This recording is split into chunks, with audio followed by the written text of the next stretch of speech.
1962년 10월 12일 중국의 2인자 저우원나이가 평양을 비밀리에 방문합니다. 그리고 김일성을 만나서 어떤 문서에 서명을 하죠. 그 문서의 정체는 조중변계조약, 그러니까 북한과 중국 사이의 국경선을 확정짓는 매우 중요한 사건이 이날 있었던 겁니다. 그런데 여기엔 문제가 하나 있었어요. 어떤 이유인지는 몰라도 두 나라 모두 이것을 극비 문서로 지정했기 때문에 어떻게 국경선을 그어놨는지 다른 나라들이 도통 알 수가 없었다는 겁니다. 그런데 얼마 지나지 않아서 우리나라에선 이런 소문이 돌기 시작했습니다. 김일성이 중국의 백두산을 팔아먹었다. 그러니까 한국전쟁에 중공군을 파견해준 것에 보답하기 위해서 한민족의 뿌리가 되는 백두산의 절반을 뚝 떼어서 중국에게 선물로 주었다라는 게 소문의 내용이었죠. 이 소문은 아직 중국과 수교를 맺기 전 백두산에 직접 가볼 수 없었던 환경과 군사정권 시절에 극심했던 반공사상이 맞물리면서 한국 사회에서 꽤 광범위하게 사실처럼 퍼져 있었어요. 그런데 2000년 이 소문의 실체를 확인할 수 있는 문서가 중국 길림성의 헌책방에서 발견됩니다. 이 문서의 정체는 중조, 중소, 중몽, 유관조약 협정 의정서 회편, 그러니까 중국이 북한과 소련 그리고 몽골과 맺었던 조약과 협정, 의정서들을 모아놓은 자료집이었던 것인데 여기에서 그동안 베일에 쌓여있었던 조중변계 조약 역시도 확인할 수 있었습니다. 이 문서를 토대로 백두산의 국경선을 그어보면 천지 서남단의 제운봉과 옥주봉 사이의 안부 중심점에서 직선으로 천지를 가로질러 맞은편 자하봉과 쌍무지개봉 사이의 안부 중심점까지가 국경선으로 되어 있어요. 자, 이 문서대로라면 천지의 47%가 중국 쪽에 속해 있을 뿐 아니라 백두산은 무려 4분의 3이나 중국 쪽으로 넘어가 있는 상황인데요. 역시나 그동안의 소문대로 북한이 중국에게 백두산을 넘겨준 것이었을까요? 이제부터 백두산에 얽혀있는 국경 이야기를 해보도록 하죠. 자, 여기서 잠깐 오늘 영상을 후원해주신 노드VPN 광고 시간을 가져볼까 합니다. 코드에 티슈박스를 입력하면 30일 이내에 무료 환불도 해주고 최대 74% 할인에 4개월치도 무료로 넣어주는 프로모션을 진행 중입니다. 요즘같이 해외여행 많이 가는 시기에 저같은 야구팬은 좀 난감해집니다. 야구라는 게 매일매일 순위 싸움이 치열하다 보니까 아무리 바빠도 하이라이트 영상 정도는 매일 챙겨보려고 하는 편이거든요. 그런데 해외에 나가면 내가 정당하게 돈을 내고 가입한 OTT 서비스를 할지라도 IP 차단 때문에 내가 사랑하는 야구를 볼 수가 없게 됩니다. 경기 전체 다시 보기를 막는 거야 뭐 그렇다 치더라도 유튜브 하이라이트조차 못 본다는 게 참 기가 막힌 일이거든요. 이럴 때 필요한 게 바로 노드VPN입니다. 여러분이 어디에 있던 노드VPN을 켜서 국가를 한국으로 지정해주면 빠른 속도로 야구를 즐길 수 있습니다. 여러분이 만약 축구팬이더라도 6월 2일 챔스 결승날 해외여행이 잡혀있다? 출장을 간다? 무조건 노드VPN 깔아야겠죠. 지금 댓글 고정을 해놨으니까 링크를 클릭하시면 30일 이내 무료 환불, 최대 74% 할인, 4개월치 서비스까지 받으실 수 있습니다. 평소 VPN을 써보고 싶으셨던 분들은 이번 기회에 놓치지 마세요.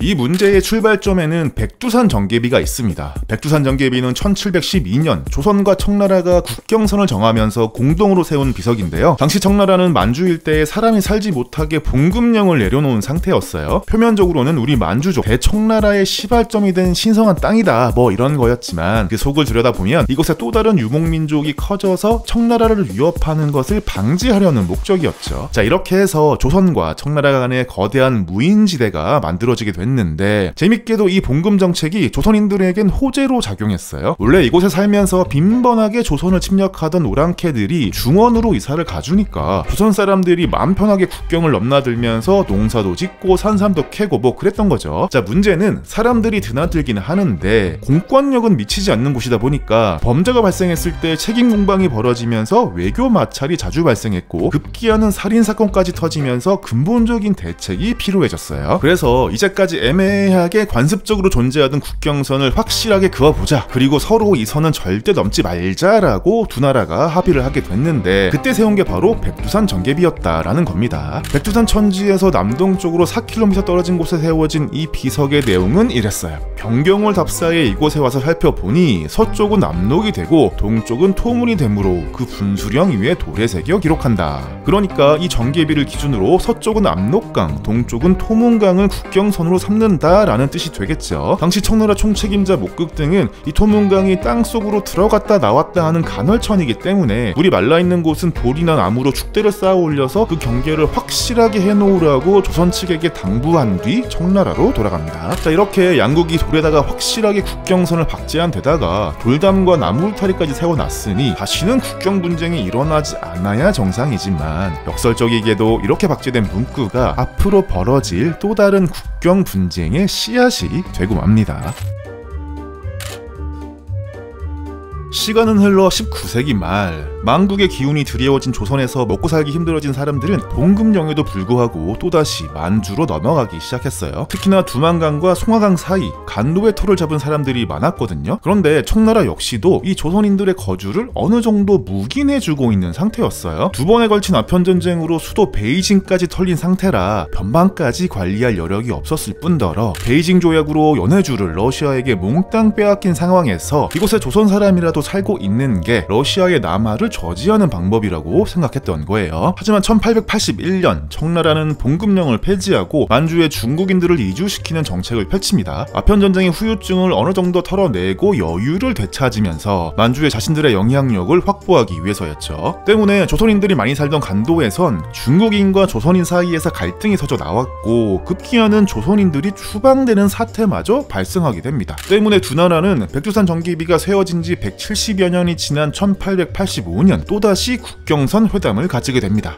이때 주요 쟁점은 바로 백두산 정계비에 적혀있는 토문강이 무엇이냐 하는 거였어요. 백두산은 서쪽으로는 압록강, 동쪽으로는 두만강, 그리고 북쪽으로는 송화강의 수원이 되는 물줄기들이 발원하는 곳인데 청나라 측에선 토문강은 두만강을 만주식으로 부르는 이름이기 때문에 당연히 두만강이 국경선이어야 하고 두만강의 수원 중에서도 가장 남쪽에 위치한 서글수를 그 국경으로 삼아야 한다고 주장했어요. 하지만 이 주장엔 문제가 있었습니다. 백두산 정계비가 세워진 곳에선 두만강으로 흘러 들어가는 물줄기들이 봉우리에 가려진 채 전혀 보이지 않는다는 거였어요. 대신 송화강으로 흘러 들어가는 물줄기만이 보일 뿐이었죠. 때문에 조선 측에선 이 물줄기가 바로 토문강이고 송화강이 국경이 되어야 한다고 주장했어요. 조선 측의 주장이 맞을 경우 현재 분쟁이 발생하고 있는 간도 지역은 모두 조선 땅이 되는 거였죠. 누가 들어도 조선의 논리가 타당해 보이는지라 청나라는 매우 당황하고 마는데요. 오죽했으면 야 니네 백두산 정계비 위치를 바꿔치기 한 거 아니야? 라는 어처구니 없는 말을 하기도 했어요. 결국 이 회담은 아무 결론을 내지 못하고 끝이 나고 마는데 2년 뒤에 또다시 회담을 가졌지만 이 역시도 결론을 내지 못하고 말았죠. 자, 그렇다면 이 토문강이라는 것은 과연 어디란 말인가? 결론부터 말하자면 이 토문강이라는 것은 원래는 두만강을 말하는 것이 맞지만 청나라의 뼈아픈 실수로 인해서 송화강이 되고 말았다라고 할 수 있어요. 왜 이렇게 자신있게 이야기할 수 있느냐? 그건 바로 이 백두산 정기비가 세워졌던 1712년 그해 12월 7일자 조선왕조실록에 이 문제에 대해 매우 자세히 나와 있기 때문입니다.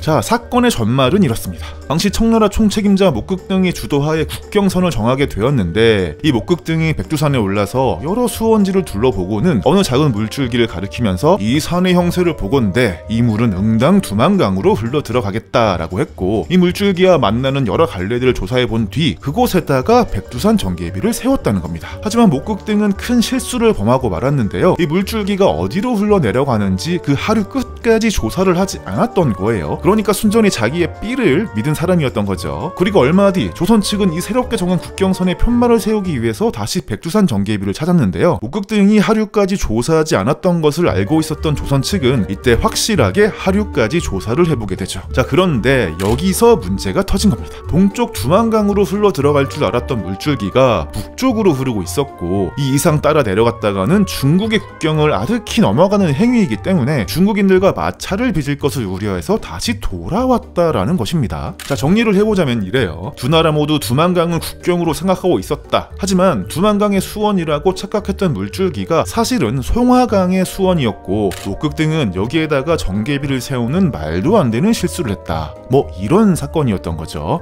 그 뒤로 청나라에서 국경 문제를 가지고 별다른 말이 없었던 걸 보면 조선 조정에서 이걸 쉬쉬하고 그냥 묻어버린 게 아닌가라고 추측을 할 수 있어요. 그리고 170여 년이 흐르고 난 뒤 간도에 사는 조선인들은 백두산을 넘나들면서 이 정계비를 보게 되었고 당연하게도 송화강으로 흘러 들어가는 이 물줄기가 토문강이로구나 라고 생각했던 것이죠. 때문에 송하강 이남의 간도 땅은 조선의 땅인데 왜 청나라 놈들이 와가지고 우리를 내쫓느냐면서 조선 조정에다가 엄청난 민원을 제기하게 됩니다. 사태의 전말을 파악한 조선 조정은 맞불 작전을 놔버리는데요. 그동안 두만강을 넘지 못하게 했던 월강 금지령을 폐지하고 간도로 이주하는 것을 적극 권증하는 캠페인마저 벌이죠. 자신들의 속국이었던 여진족들에게 리버스 속국을 당했던 치욕을 청나라가 종이호랑이가 되었을 때 이렇게나마 갚아버린 건데, 조선이 대한제국으로 나라 이름을 고친 후에는 간도의 관리까지 파견하면서 대놓고 한국당 취급을 해버립니다. 백두산 정계비의 해석에 따라서, 그리고 목극 등의 실수가 과연 실수였는지 아니었는지에 따라서, 그리고 실수였다 하더라도 되돌릴 수 있는 실수인 것인지 아닌지에 따라서 여러가지 해석들에 따라서 간도가 누구 땅이냐가 달라지게 되는데, 자 그런데 얼마 뒤 대한제국에게 비극이 발생하고 맙니다.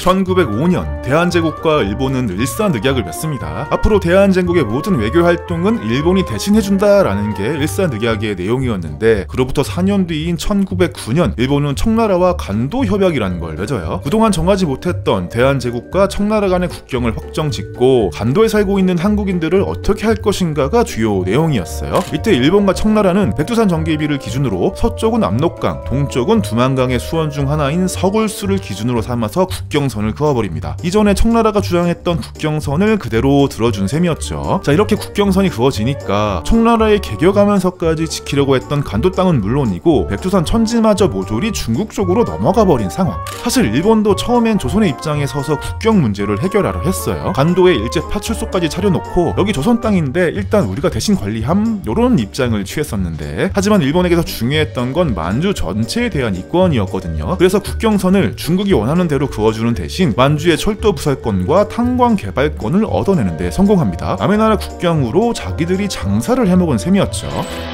With the enemy falling back to the Han River, United Nations commanders had expected that the Reds would make their stand there. 하지만 일제도 오래가지 못해서 패망해버리고 아시아는 이념의 전쟁터가 되어버렸는데요. 한국과 중국 두 나라 모두 내전을 거치면서 자본주의 진영과 공산주의 진영으로 나라가 갈리는 아픔을 겪게 됩니다. 그리고 이 백두산 지역은 조선민주주의 인민공화국과 중화인민공화국이라는 공산주의 국가들끼리 국경을 맞대게 되었죠. 두 나라 모두 간도 협약이 무효라는 것에 동의하고 있었지만 새로운 국경조약은 꽤 오랫동안 맺어지지 않았습니다. 두 나라 모두 전쟁을 치른 지 얼마 안 된 뒤였던 데다가 중국에서는 대약진 운동의 실패로 수천만 명이나 굶어 죽으면서 국경 문제에 신경을 쓸 여력이 없었던 겁니다.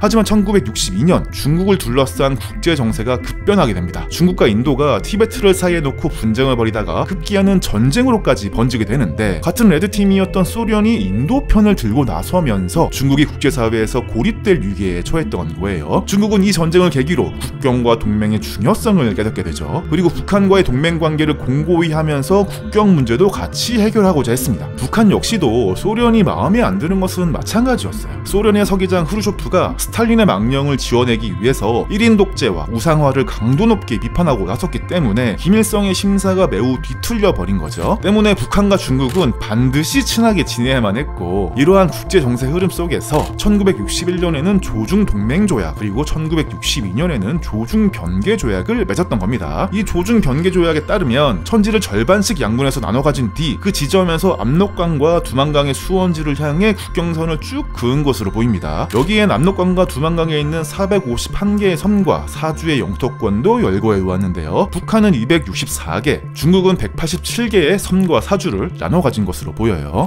자, 그런데 이런 것들보다 여러분들이 더 알고 싶은 게 있겠죠. 그래서 누가 더 이득을 본 건데, 한국과 북한 사람들의 관점에서 본다면 간도 땅도 모두 줘버리고 천지마저 반팅을 해버린 김일성이 천하의 죽일놈처럼 보일 수 있지만, 중국인들의 입장에선 그 기준점이 분명한 백두산 정계비보다 훨씬 뒤로 물러나서 천지까지 절반을 떼어준 저우원나이가 민족의 반역자처럼 보일 수 있겠죠. 조약에서 양쪽 국민들 모두에게 욕을 먹는 조약이란 건 결국 양쪽 모두 한 발씩 양보를 했다는 것과 마찬가지거든요. 현재도 이 조중 병계 조약을 공식적으로 인정하지 않는 이유도 이것이 공개된다면 양쪽 모두 비난을 받을 게 뻔하기 때문이 아닐까 추측해 볼 수 있어요. 그리고 어쩌면 이것이 가장 현실적인 타협 방안이었을지도 모릅니다. 북한 입장에선 이미 중국이 실효 지배하고 있는 간도 지역의 영유권을 주장해 봤자 실질적으로 달라지는 것이 아무것도 없었을 테고, 중국의 입장에서도 간도 협약 당시의 국경선을 고집하지 않고 천지를 반 나눠 가짐으로써 동맹국에 대한 선물을 줬다고 평가할 수 있을 겁니다. 자, 지금까지 역사적으로 백두산의 국경선이 어떻게 바뀌어 왔는지 알아봤는데, 그렇다면 통일이 된 한국에서도 이 조약은 유효한가도 궁금해지죠. 대한제국을 승계하고 있으면서 북한을 정식적인 정부로 인정하고 있지 않는 대한민국 입장에서는 북한과 중국이 맺은 조약은 원천 무효이며 대한제국이 마지막까지 주장했던 송화강 국경선론을 주장하는 것이 일견타당해 보일 수 있습니다. 하지만 안타깝게도 이 문제의 해답은 그 누구도 알지 못합니다. 왜냐하면 여기엔 고려해야 될 너무나 많은 사항들이 있기 때문입니다. 일산의약으로 파생된 간도협약은 무효인가에서부터 남북이 동시에 유엔에 가입한 것은 북한을 공식적으로 사실상 인정한 것인가, 그리고 통일의 형식이 무엇인가 등이 바로 그것들인데, 국제사법재판소를 필두로 한 여러가지 국제기구들에게 이 문제를 해결해달라고 한들 강제력이 약한 국제기구들의 결정을 받아들이는 나라가 있을까요? 여러분의 생각은 어떠신가요? 자, 재밌게 시청하셨나요? 좋아요와 구독하기 그리고 알람 설정까지 잊지 마세요. 그럼 안녕.